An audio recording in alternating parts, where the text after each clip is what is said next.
Hi guys, welcome back to our channel. இன்னைக்கு என்ன video பார்க்க போறீங்கன்னா குக்கிங் வீடியோ தான் பார்க்க போறீங்க. என்னன்னு பாத்தீங்கன்னா ஆந்திரா ஸ்டைல்ல தான் பார்க்க போறீங்க. குத்வங்காய கூரா. அது தமிழ்ல என்ன சொல்வாங்கன்னு பார்த்தா எண்ணெய் கத்திரிக்காய். எப்படி செய்யலாம் பார்க்கலாமா? பானை வச்சுக்கலாம். வச்சிட்டு ஹீட் ஆகட்டும் ஃபர்ஸ்ட். வேர்க்கடலை போட்டாச்சு. ஆல்ரெடி இது வறுத்த வேர்க்கடலை தான். லைட்டா வறுத்துக்கிட்டா போதும்.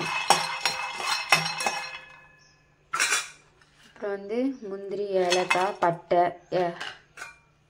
அதையும் போட்டு வறுத்துக்கலாம். மல்லி கொஞ்சம் ஆட் பண்ணிக்கலாம். அப்புறம் ஜீரகம்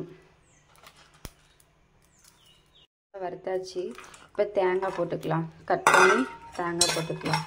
எங்கள் ஊரில் பார்த்தீங்கன்னா காஞ்ச தேங்காய் இருக்கும், அதுதான் போடுவோம். இங்கே காஞ்ச தேங்காய் கிடைக்காது, அதனால் பச்சை தேங்காய் போட்டு வறுத்துக்கலாம். வச்சு லாஸ்ட்டாக வெள்ளை எள்ளு போட்டு வறுத்துக்கணும்.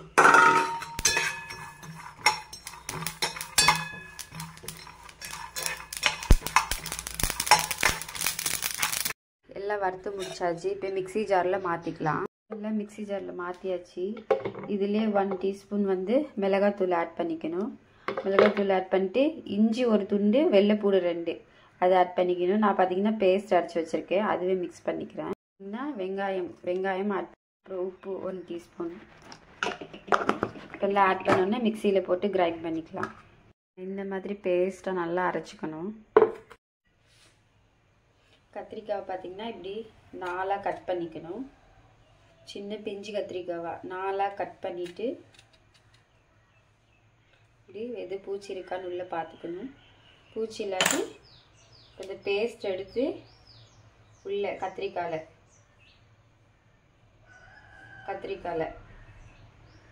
இப்படி உள்ளே வச்சுட்டு எல்லா கத்திரிக்காயிலையும் இப்படி உள்ளே வச்சிடணும். பார்த்திங்கன்னா பேன் வச்சு ஸ்டவ் ஆன் பண்ணிக்கலாம். ஹீட் ஆனோன்னா ஆயில் போட்டுக்கலாம். ஹீட் ஆகிடுச்சு, இப்போ ஆயில் போட்டுக்கலாம்.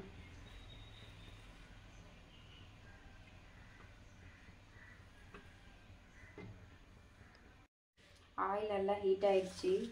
கடுகு கொஞ்சம், ஜீரகம், வெந்தயம் மேலே ஆட் பண்ணிக்கலாம். அப்புறம் வெங்காயம் ஒரு பெரிய சைஸ் வெங்காயம் போட்டுக்கிட்டு பச்சை மிளகாய், காஞ்ச மிளகாய் 3 போட்டுக்கலாம். வெங்காயம் நல்லா ஃப்ரை ஆகிடுச்சு. இப்போ தக்காளி போட்டுட்டு நல்லா வதக்கி வச்சுக்கலாம்.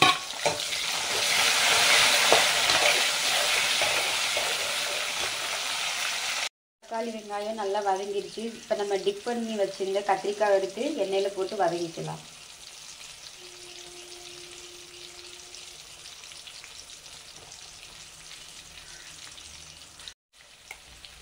கத்திரிக்காயெலாம் நல்லா வதங்கிடுச்சு. இப்போ நம்ம அரைச்சி வச்சுருந்த மசாலா இதில் ஆட் பண்ணிக்கலாம். எல்லாத்தையுமே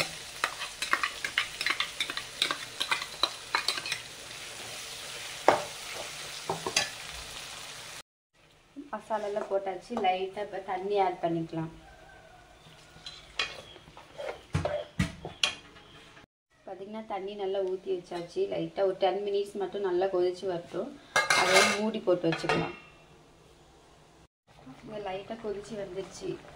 கொதிச்சு வந்தோடனே நம்ம புளிக்கு சாப்பிட்றவங்க புளி ஊற்றிக்கலாம், இல்லாட்டி புளிக்கு சாப்பிடாதவங்க புளி வேண்டாம். நான் லைட்டாக கொஞ்சமாக தான் புளி கரைச்சி வச்சுருக்கேன். புளி கொஞ்சமாக ஊற்றிக்கலாம்.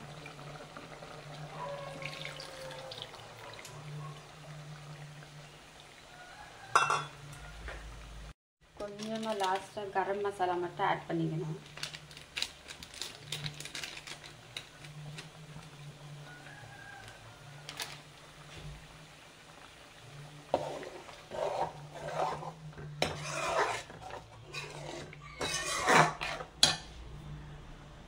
அவ்வளோதாங்க. ஃபைனலாக பார்த்திங்கன்னா நம்ம கிரேவி ரெடி ஆகிடுச்சு. ஃபைனலாக நம்ம கொத்தமல்லி இலை போட்டுக்கலாம். போட்டுட்டு